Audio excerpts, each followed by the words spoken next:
ব্রিক্সে ঝড় তুললেন ভারতের বিদেশমন্ত্রী ডক্টর জয়শঙ্কর। কালকে আমেরিকা এবং ডোনাল্ড ট্রাম্পকে উদ্দেশ্য করে যে কথা তিনি বলেছেন, আমার মনে হয় সাম্প্রতিক সময়ে ট্রাম্পের জন্য সব থেকে বড় তিরস্কার। আর ডোনাল্ড ট্রাম্পের পক্ষ থেকেও একটা পাল্টা বিবৃতি এসছে, যেখানে তারা ব্রিক্স কান্ট্রিগুলোকে ভ্যাম্পায়ার বলেছে, অর্থাৎ রক্তচোষা মানুষ বলে আখ্যায়িত করা হয়েছে আমেরিকার পক্ষ থেকে। কালকে ডক্টর জয়শঙ্কর যে কথাগুলো বলেছেন সে নিয়ে আলোচনা করব, কিন্তু তার মধ্যেও একটা অত্যন্ত গুরুত্বপূর্ণ ডেভেলপমেন্ট আমাদের সামনে এসছে, যেখানে বলা হচ্ছে ভারতের ব্যবসায়ী মুকেশ আম্বানি 12ই সেপ্টেম্বর আমেরিকা যাচ্ছেন ডোনাল্ড ট্রাম্পের সঙ্গে বৈঠক করার জন্য। এবং সেই বৈঠকের রেজলিউশন কি নিয়ে আলোচনা হবে, এবং এই বৈঠক ভারত এবং আমেরিকার সাম্প্রতিক সময়ের সম্পর্ককে ঠিক কোন জায়গায় নিয়ে যাবে, একাধিক প্রশ্ন কিন্তু উঠতে শুরু করেছে আজকে সকাল থেকে। সবকিছু নিয়ে আলোচনা করবো আজকের এই ভিডিওতে। ভিডিওটি শেষ অবধি দেখবেন, আর চ্যানেলটিকে ভালো লাগলে একটু সাবস্ক্রাইব করে পাশে থাকা বেল আইকনটি ক্লিক করে আমাদের পাশে থাকবেন। ইতিহাস থেকে বর্তমান, সময় থেকে সমাজ, দেশ থেকে বিদেশ, ইতিহাস শুধু বইতে নয়, দেখবেন ভিডিওতেও। এই নেটওয়ার্ক এখন অনেক বড়। আপনারা দেখছেন দ্য ইন্ডিপেন্ডেন্ট নেটওয়ার্ক। আজকে সকলকে চমকে দিয়ে আজকে একটি খবর আমাদের সামনে আসে, সেখানে বলা হয় 12ই সেপ্টেম্বর অর্থাৎ আজ থেকে ঠিক 3 দিন পর ভারতের ব্যবসায়ী মুকেশ আম্বানি এবং ডোনাল্ড ট্রাম্পের মধ্যে একটি দ্বিপাক্ষিক বৈঠক হতে চলেছে।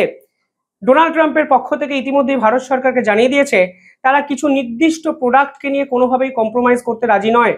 তার মধ্যে বিভিন্ন ফার্মিং ইন্ডাস্ট্রির প্রোডাক্ট, যেমন সোয়াবিন, যেমন পক্স, এই ধরনের কিছু প্রোডাক্ট আছে। এবং সেই লিস্ট যদি দেখেন তাহলে দেখবেন বিভিন্ন ক্ষেত্রে তারা ডেয়ারি প্রোডাক্টকে নিয়েও কোনো সমঝোতার পথে হাঁটবেন না। এবং সেটাই হয়তো ভারতের প্রতিনিধি মুকেশ আম্বানিকে তারা বলতে চাইবেন। 12ই সেপ্টেম্বর এই মিটিং অনেক কারণে কিন্তু ইম্পর্টেন্ট। সাম্প্রতিক সময় ভারত এবং আমেরিকার মধ্যে খুব একটা বৈঠক কিন্তু হয়নি, যেহেতু মুকেশ আম্বানি ভারতের ব্যবসায়ী এবং তিনিও রাশিয়ার থেকে ক্রুড অয়েল কিনে ব্যবসা বাণিজ্য করেন।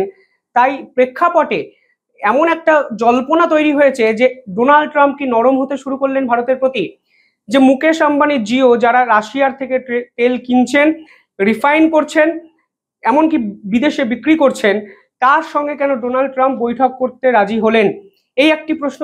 দ্বিতীয়ত, ইউরোপীয় ইউনিয়ন যখন গুজরাটের একটি এনার্জি সেক্টরকে, এনার্জি কোম্পানিকে, প্ল্যান্ট নায়ারা এনার্জিকে ব্যান করেছিল, তখনও কিন্তু আমরা দেখেছিলাম রিলায়েন্সের উপর তারা কোনো নিষেধাজ্ঞা চাপায়নি। ডোনাল্ড ট্রাম্পের পক্ষ থেকে একাধিক বিবৃতি এসেছিল, যেখানে তারা সরাসরি বলেছিল ভারত আসলে রাশিয়ার থেকে তেল কিনছে এই সকল পুঁজিবাদী ব্যবসায়ীদেরকে সাহায্য করার জন্য, এতে সাধারণ মানুষের কোনো লাভ হচ্ছে না। যদিও পরবর্তীকালে আমরা দেখতে পাই ডোনাল্ড ট্রাম্প যা বলেছেন সবটাই মিথ্যে কথা। এই প্রেক্ষাপটে দাঁড়িয়ে ভারতের ব্যবসায়ী মুকেশ আম্বানির সঙ্গে এই মিটিং নিঃসন্দেহে অনেক প্রশ্ন কিন্তু তুলে দিচ্ছে। পাখির চোখ 12ই সেপ্টেম্বরে সকলের থাকবে, তা কিন্তু আজকে এই শিডিউল প্রকাশ্যে আসার পর আমরা সকলেই বুঝতে পেরেছি। আরো একটা ইন্টারেস্টিং ডেভেলপমেন্ট কালকে ডক্টর জয়শঙ্কর ঘটিয়ে ফেলেছেন ব্রিক্স সামিটে। এবছর ব্রিক্স সামিট অর্গানাইজ করেছিল ব্রাজিল। আপনারা জানেন ব্রাজিলের সঙ্গে ডোনাল্ড ট্রাম্পের সম্পর্ক অত্যন্ত খারাপ জায়গায় চলে গেছে।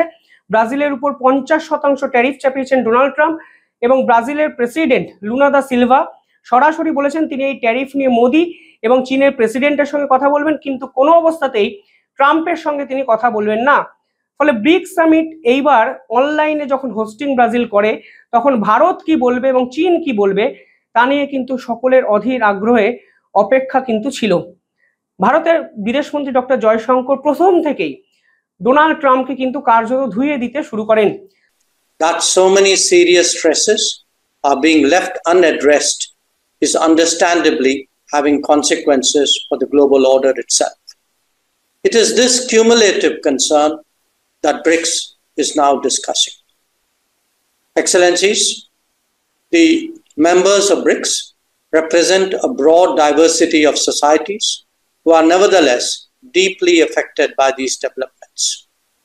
Even in the past, our endeavor has been to find common ground between our respective national policies and to act on that basis. Today, the focus is on stabilizing the international economy and the world order. But it is equally essential that we turn our attention to ongoing conflicts, not least because they have direct developmental and supply chain implications.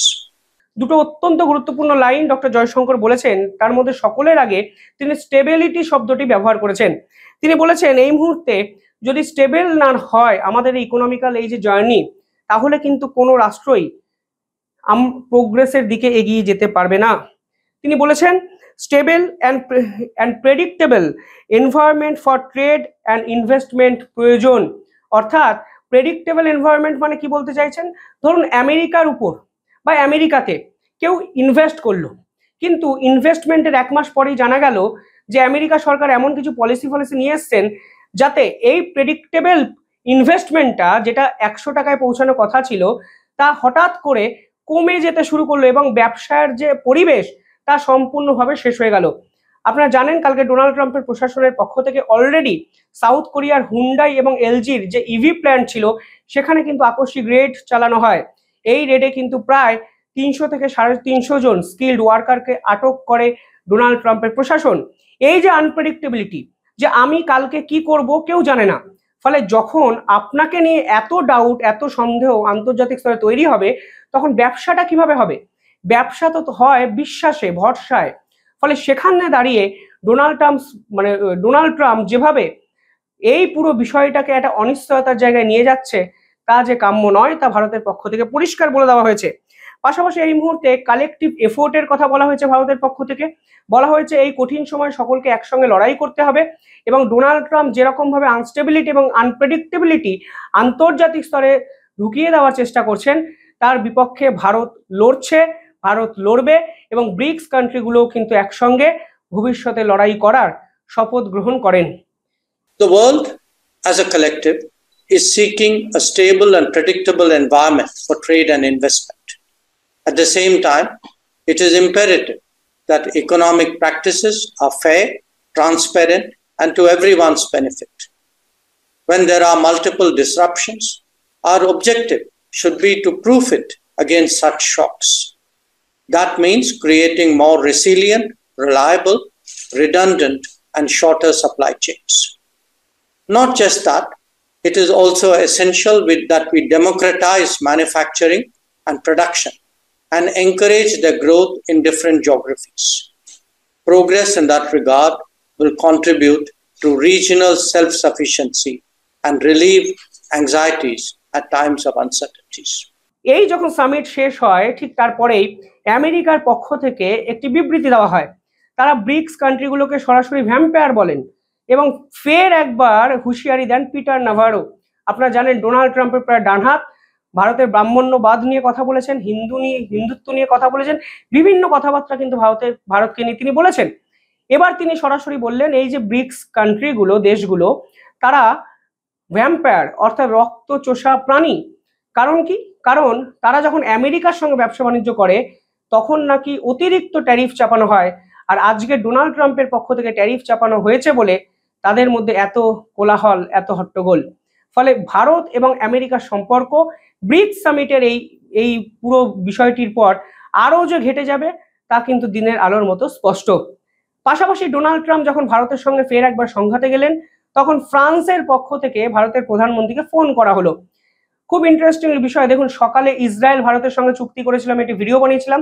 আজকে ইউরোপীয় ইউনিয়নের একটি দেশ France, তারা ভারতের প্রধানমন্ত্রীর সঙ্গে phone করলেন, প্রধানমন্ত্রীকে বললেন ভারত এবং ফ্রান্স এই মুহূর্তে একসঙ্গে চলার একটা স্ট্র্যাটেজিক রুট বা রোডম্যাপ তৈরি করতে চায়। এবং যে খবর সামনে এসেছে সেখানে বলা হচ্ছে ফ্রান্স এবং ভারত একত্রে চলবে 2047-এর রোডম্যাপকে মাথায় রেখে, এবং ইন্দো প্যাসিফিকে যেন ফ্রেন্ডশিপ এইভাবেই বজায় থাকে তা ফ্রান্স নিজে দেখবে। এমনকি ডিফেন্স, ইন্ডাস্ট্রিয়াল একাধিক ট্রেড, কোঅপারেশন, সমস্ত কিছু নিয়ে ভারত এবং ফ্রান্স একত্রে কাজ করবে। অর্থাৎ ডোনাল্ড ট্রাম্পের কাছে থাকলোটা কি? ডোনাল্ড ট্রাম্পের ঘনিষ্ঠতম দেশ ইসরায়েল, তারা ভারতের সঙ্গে চলে এসছে, তারা ভারতের সঙ্গে অ্যাগ্রেসিভলি চুক্তি করছে। ইউরোপীয় ইউনিয়নের প্রতিনিধিরা ভারতে আসছেন এ সপ্তাহ শেষে।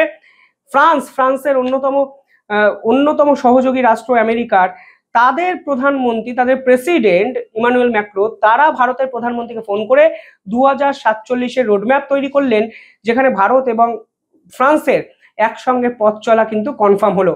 অর্থাৎ ডোনাল্ড ট্রাম্পের হাত থেকে বেরিয়ে যাচ্ছে কন্ট্রোল, কিছুতেই চেষ্টা করে তিনি কন্ট্রোল করতে পারছেন না বলে ফ্রাস্ট্রেশনে এইসব ভ্যাম্পায়ার, হিন্দুত্ব, এই সকল কথাবার্তাগুলো বলছেন। তবে সবকিছুকে ছাপিয়ে যে ইন্টারেস্টিং নিউজ হলো 12ই সেপ্টেম্বর বৈঠকে বসছেন মুকেশ আম্বানি এবং ডোনাল্ড ট্রাম্প। এই বৈঠক নিয়ে আন্তর্জাতিক স্তরে ইতিমধ্যেই কোলাহল শুরু হয়ে গেছে। কি হয় আপডেট এলে আমি আপডেটের ভিডিও আপনার জন্য বানাবো। দেখতে থাকুন দ্য ইন্ডিপেন্ডেন্ট নেটওয়ার্ক। ধন্যবাদ।